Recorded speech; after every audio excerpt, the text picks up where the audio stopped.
Hey there, Griff Hamlin here from Blues Guitar Unleashed. Welcome. Thanks for joining me today. And today, I want to try to dispel a myth regarding, I guess, what I'm going to call real blues songs. It's kind of weird. This is something that's tricky for a lot of us because, maybe we grew up not just on blues, but say rock and roll, some country, some R&B, possibly some jazz. Could have been a lot of different styles of music, a combination of genres that don't all use the standard 12-bar or 8-bar song forms like blues does. So I want to let me try and show you an example. Let's say that I'm going to play this groove for you.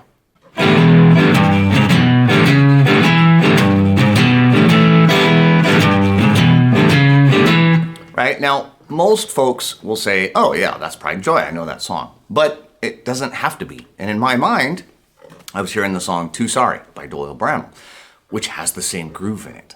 Or maybe it's I'm Crying by Stevie Ray Vaughan, which is literally on the same album as Pride and Joy, and it sounds almost exactly the same, but it's got a different set of lyrics. And the reality is that you really don't know when you hear just a guitar part what the song is, because so often in blues music, we have either the exact same or virtually identical guitar parts or riffs or chord progressions or whatever that get reused for multiple songs, okay? Another good example might be this one.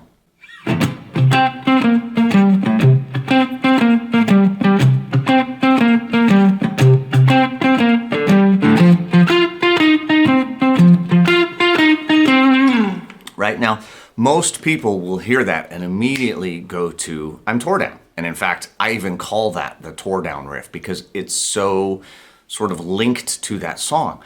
But it could be a bazillion others. In my head, I was thinking about Matchbox Blues, if you happen to know that tune. You could put a lot of different sets of lyrics over there. It's the exact same guitar part, it's just a different set of lyrics. All right? What if I play this for you?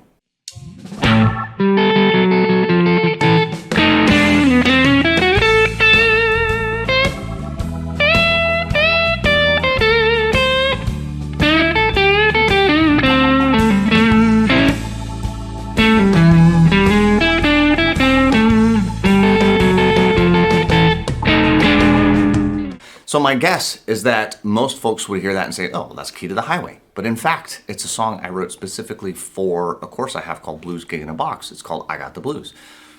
In that Blues Gig in a Box course, there's a song called I Believe that sounds remarkably like Sweet Home Chicago, which is remarkably like Pride and Joy, for example. If you've ever heard Bonnie Raitt's version of Pride and Joy, it doesn't have that traditional, Stevie Ray Vaughan. It doesn't have that going on. It has a very standard traditional blues in E kind of shuffle feel, much like Sweet Home Chicago or I Believe. I did a song in Blues Gig in a Box called Downhearted Blues. It's a traditional slow blues in G. I could put the words to Reconsider Baby or the words to Stormy Monday. Now, it doesn't have the T-bone changes, but I've heard T-Bone Walker play Stormy Monday without the T-bone changes. It could be any one of 100 other slow blues songs. It could be Texas Flood. It could be The Sky is Crying in a different key. It could be, a bazillion different songs. Also, in addition to that song, I Got the Blues, right, which is just like Key to the Highway, there's an Albert Collins style funky blues tune called I Can't Sleep. That is the same groove, same guitar parts and everything as Black Cat Bone. But it could also be used over a bunch of other tunes. I often hear Big Boss Man played in sort of that funk style. You could use those words. They will all work, right? So the point of this video, and what I hope you see, I'm kind of mixing and mashing all this stuff together. Don't get hung up on the title of a blues song, right? Or don't get hung up on the lyrics that are necessarily being sung, because as a guitar player, what's going underneath might be largely the same. In fact, I can just about guarantee it's going to be largely the same for several, if not dozens, of potential sets of lyrics.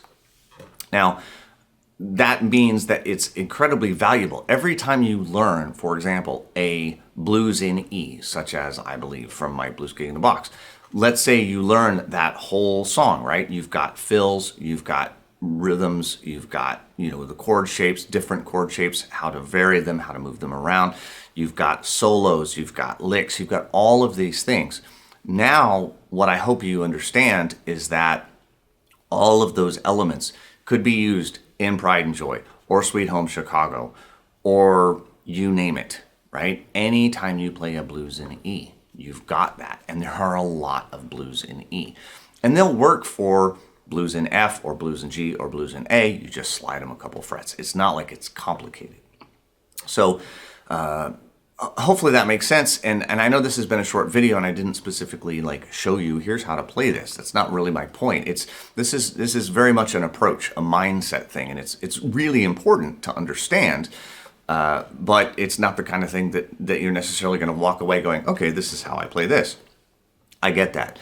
But I hope that I've shown you maybe a different way to look at the riffs and tricks and licks and whatever. You know, anytime you learn a new blues rhythm or anytime you learn a new lick, just because you heard it used in one song doesn't mean it can't be used in many others. So I hope you'll keep that in mind. And if you don't have my Blues Gig in a Box course and you want to be able to play potentially hundreds of songs by learning 5 of them, you might dig that course. It might be very useful to you. So I will leave a link nearby for you to check that out. But in the meantime, if you have guitar playing friends that would dig this video, feel free to share it with them. I am Griff Hamlin from Blues Guitar Unleashed, and I will talk to you soon. Take care. Bye-bye.